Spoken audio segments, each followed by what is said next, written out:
Today we'll be taking a look at the McCray Real Estate Group and a little later, new agents. Should you hire them? Should you avoid them?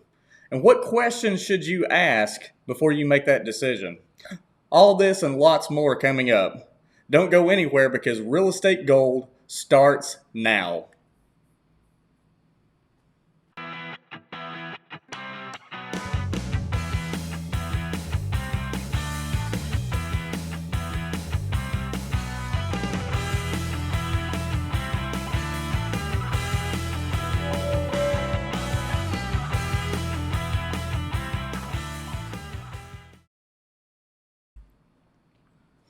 Hi, and welcome to Real Estate Gold. Today is Monday, February 7th, 2022.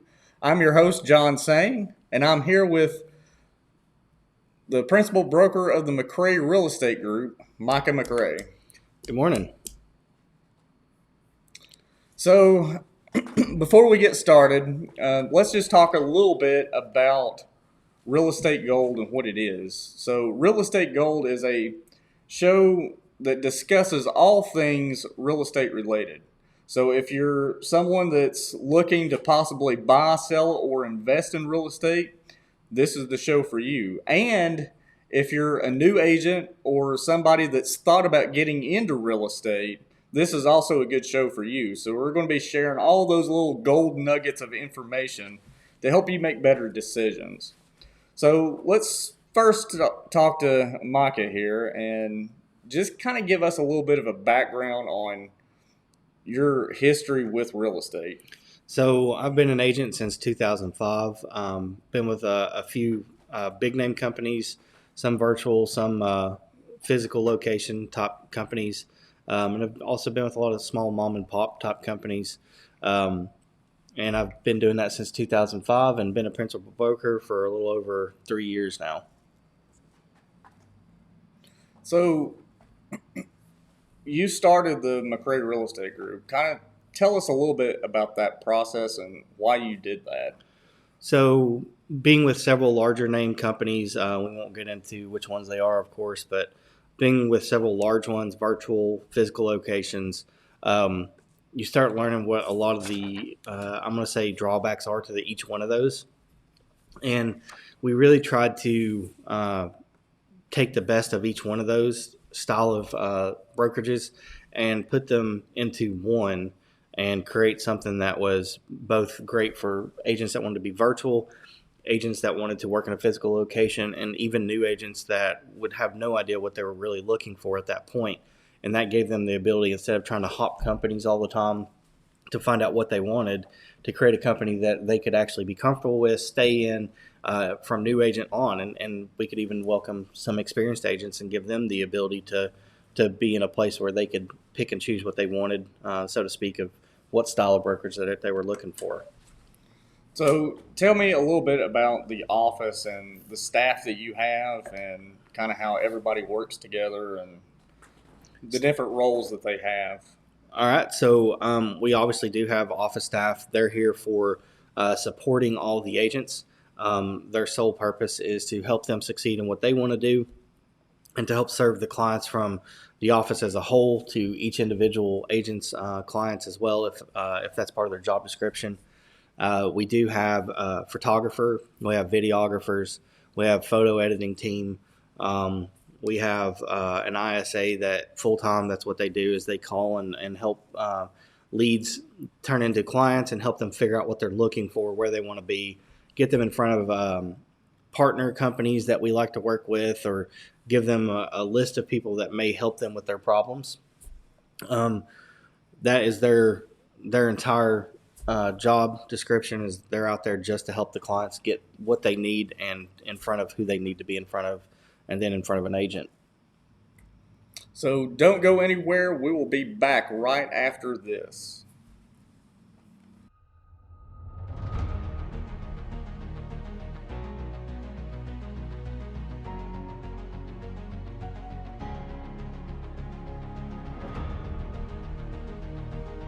In Tennessee, the seasons come and go. But our season never ends.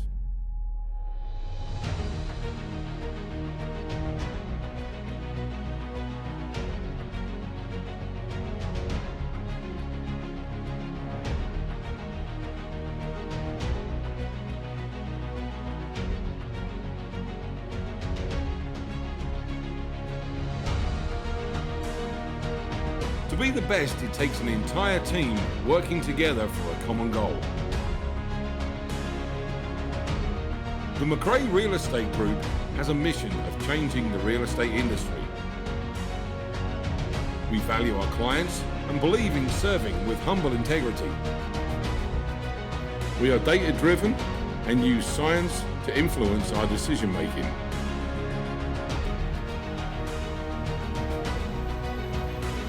Northeast Tennessee is our home, and home starts with us.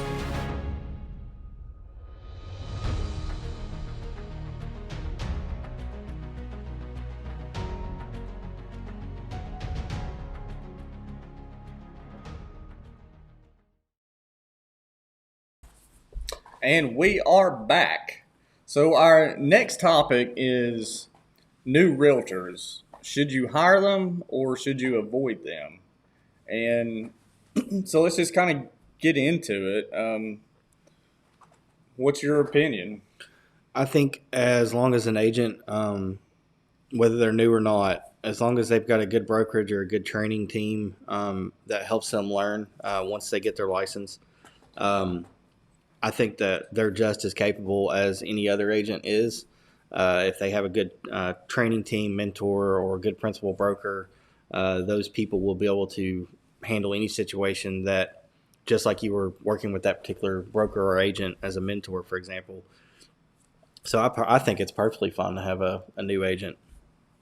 Yeah, so when you're considering hiring a new agent, and that is even if you even know that they are a new agent, which sometimes you do, sometimes you don't.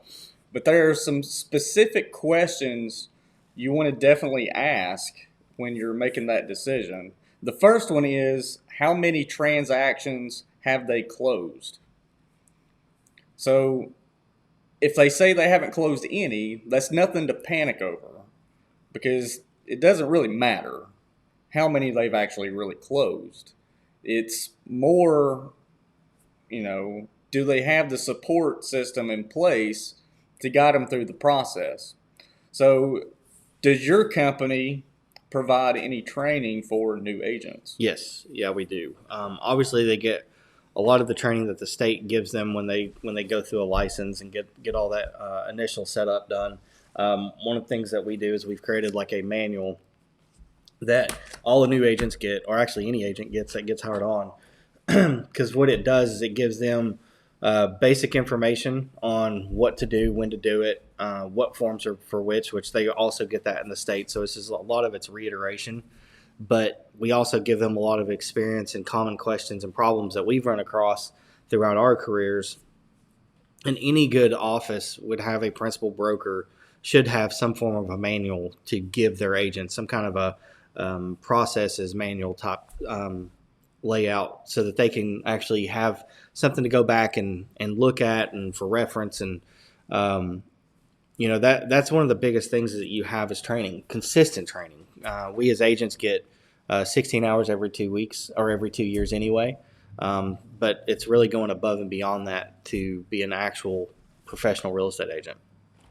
Yeah, because let's be honest. I mean, the real estate school, it teaches you how to pass the test so that you can get your license. As far as practicality and, going out and assisting clients and, finding a solution to all the different types of problems you can come across. Or finding clients, actually. Yeah. I mean, all those different little things, you're not going to get in the real estate school. So it's important. It's outside of their scope. Whatever company you go with, that they have a good training program that's going to kind of guide you through the process. So the most important question you can ask a new agent or a new realtor is, who is your mentor and who do you go to with questions? It could be the broker or it could be an experienced agent. So at the McCray Real Estate Group, we have a program called the Mentor Program, and it's specifically for new agents. Explain that a little bit. So basically, the first 3 transactions are handled in this particular case by the principal broker, which is me. So no matter if they've got buyers or they're working with a seller, whatever it may be, we actually walk them through their first 3 transactions. We make sure that we go on their appointments if need be. We teach them how to make sure that they fill out their paperwork correctly. If there's a specific situation that may arise because that client has a special need, then we need to make sure that it's covered in those contracts. We do this all the way through closing. So until that client actually either has their keys in their hand or has sold their property and got paid for it, we walk them through that step by step. They're never by themselves. They don't just guesstimate on what they're doing. We're on call in some cases all the way up to late in the evening, answering questions for the agents. So, we try to be available at all times, which all principal brokers should. They should be available within reason and should be accessible, as quickly as possible. So we try to make sure that we're there for each client or each agent so that they can be there for each client. And we just try to handhold them all the way through their first 3 transactions until they're comfortable. So break something down for me real quick. So you've got a principal broker, and then you've got your affiliate brokers or your agents that are basically the front facing of who the client actually deals with. So how does that work? So from what I understand is that all listings are owned by the principal broker. Okay, so in the state of Tennessee, principal brokers actually have all clients, unless you are an actual broker on your own as an agent, unless you're an actual broker on your own, and that depends on the principal broker's rule or your brokerage's rules.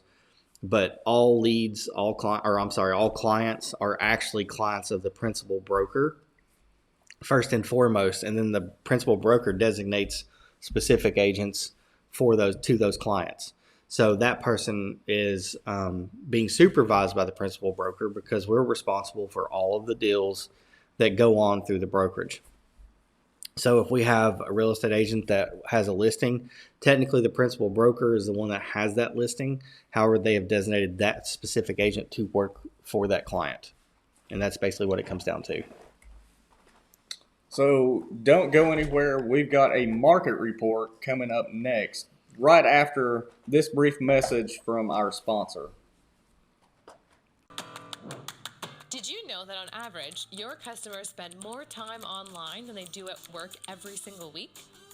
Your customers are online. Your business needs to be too.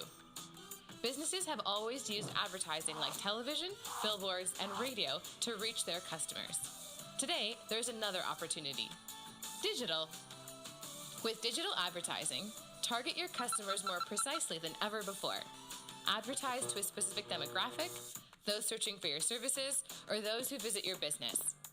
You can even target your competitors' customers. The best part? You can see your marketing dollars at work. Reports will show you who views, clicks, and engages with your ads. Tracking that finally provides the measurable return on investment you crave. Target customers where they spend the most time. Start digital advertising today.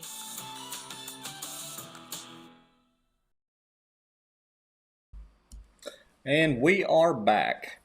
So if you've been watching the news here lately, you know how crazy the real estate market has been. And we're going to take a look at some numbers from last year to kind of show you what the market has really been doing. But, there were some things that happened because of COVID that really kind of led us into this market. The first one was the big shutdown where everything shut down, and basically what happened is everybody pulled their properties off of the market because they were afraid to have people come in because of COVID. And so the MLS came out and said, well, if you're not willing to show the property, then you can't have it in our MLS. So we saw a massive fall off on properties,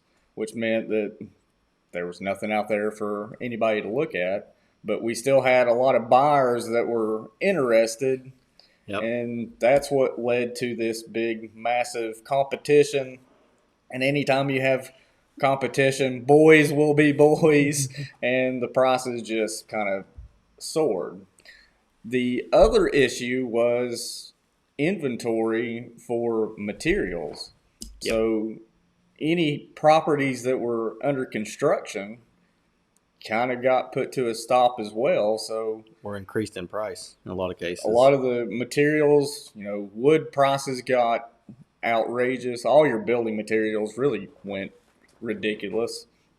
So number one, you had a fall off on properties that were coming on the market. Plus, you had new construction properties that just put a stop. So there was just nothing on the market, and that what few properties were on the market just went for absolutely insane prices. So that's kind of what led to the market that we're in now. Fortunately, it's kind of seems like it's peaked, and it's kind of starting to kind of level off and start trending back to what we typically see. So let's go into our market report.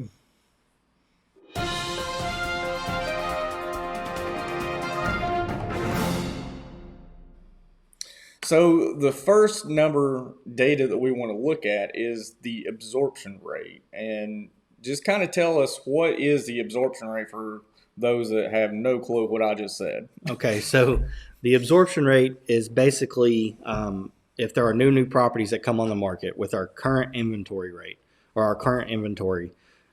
Basically, it's going to take it's going to take that number and say, okay, from this time forward, this is how long it would take us to sell all of our current inventory without any new properties coming on the market.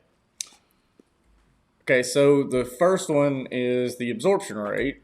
And so in 2021, year to date, it was 1.56 months. And if you look at this graph, you can kind of see how everything trended. So, March and April, it hit its lowest points, so where it was, 3.5 months, which is just insane.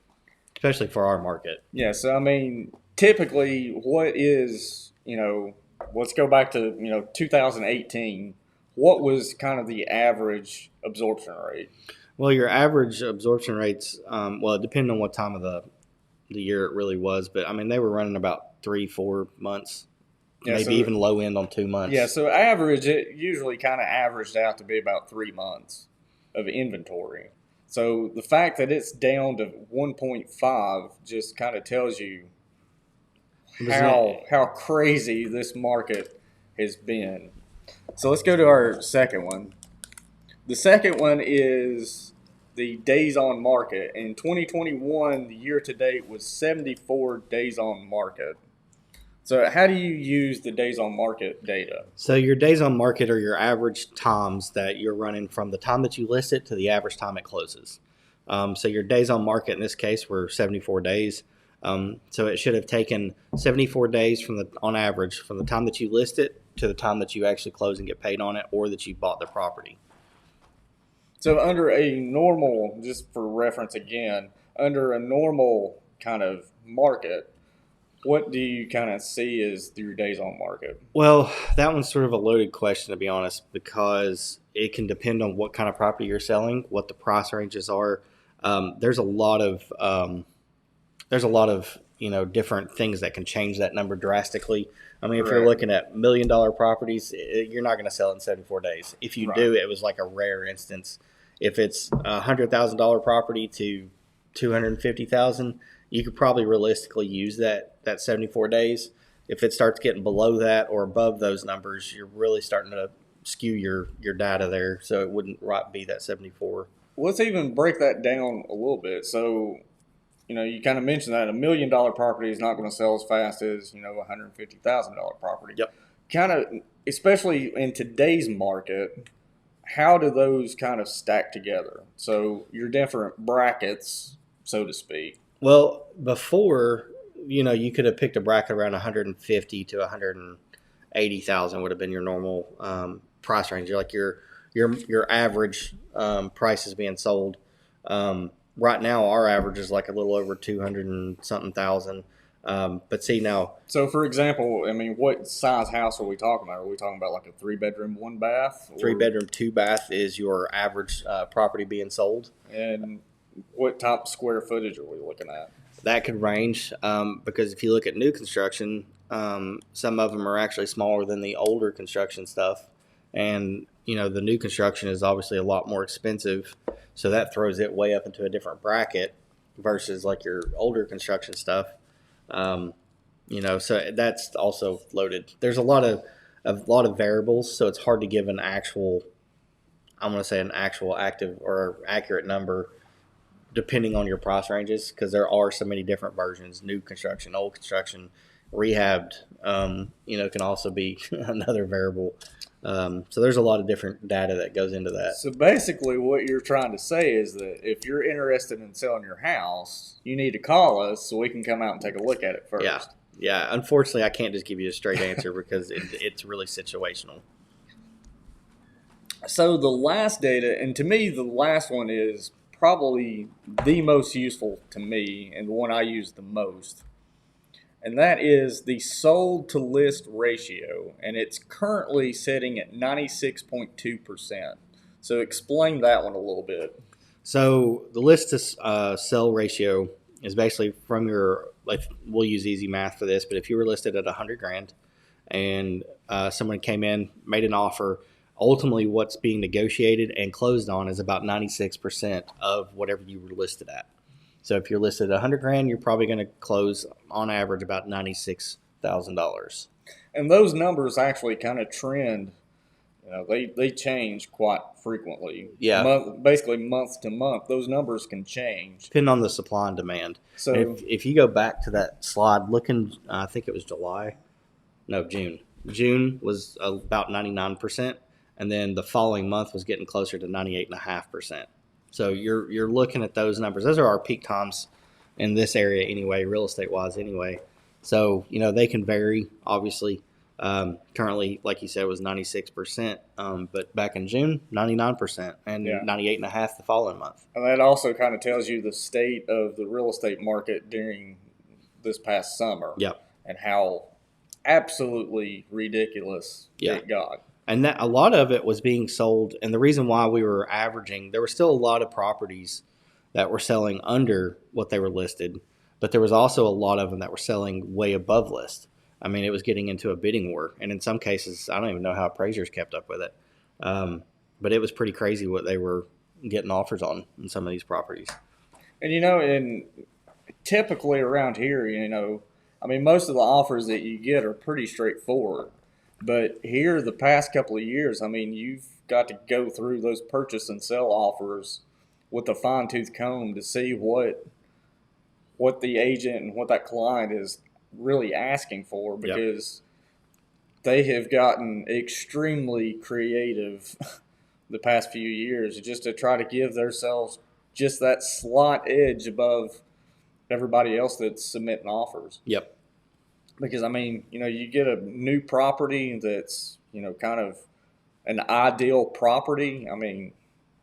You'll get, 10, 15 offers in the first week of it going live, if not the first couple of days. There was a client, and I'm not going to go where they were at, but, we were averaging looking at properties, and it was so fast because my client was in Florida, so I was doing a lot of video showings for them, and a property could have been brand new on the market like within a day, and this area that we were looking in was like really far out, like not super popular under normal circumstances.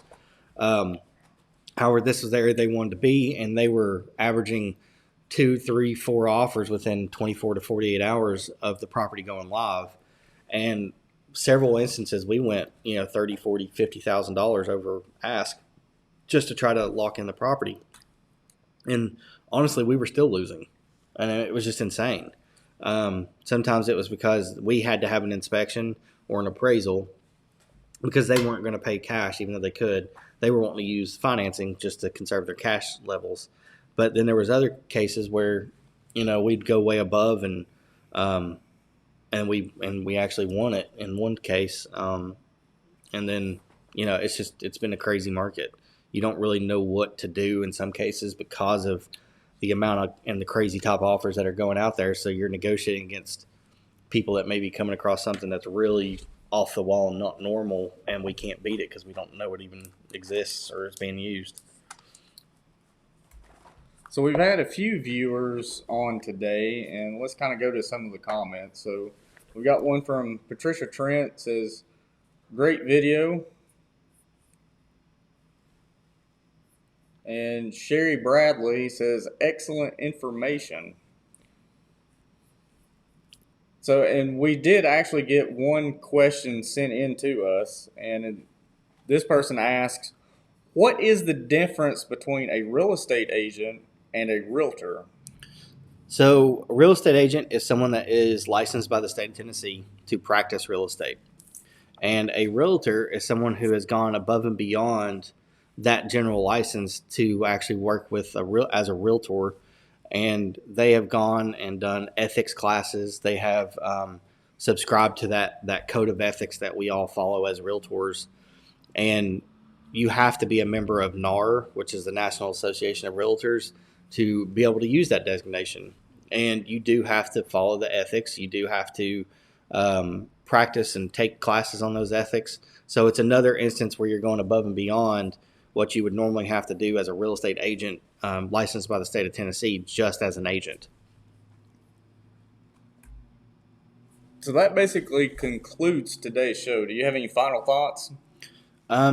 Not really. I mean, most of the stuff, if you're going to go work with an agent, make sure that they do have a good history, or if they don't have the history, make sure that they've got good teachers and people that are helping them to create their own history. But if they're going to have a mentor, see who they are. If you don't know who they are, see if you can find out, look them up online, see what their reviews are, et cetera, et cetera. Just do your homework, because you do want to have a good agent, and most of them are great agents. And they're going to be out there trying to work their hardest for you. But if you have any questions or don't know what questions to ask specifically, you can always send us a message. We'll be glad to help you however we can. So remember, we will be going live the first Monday of each month. And so tune in. And if you miss the show, we'll be having different segments on YouTube. So you can find us on YouTube. And we'll also be posting those on our Facebook page. So hope you'll tune in next time. And until then, we'll see you. Have a great day, guys.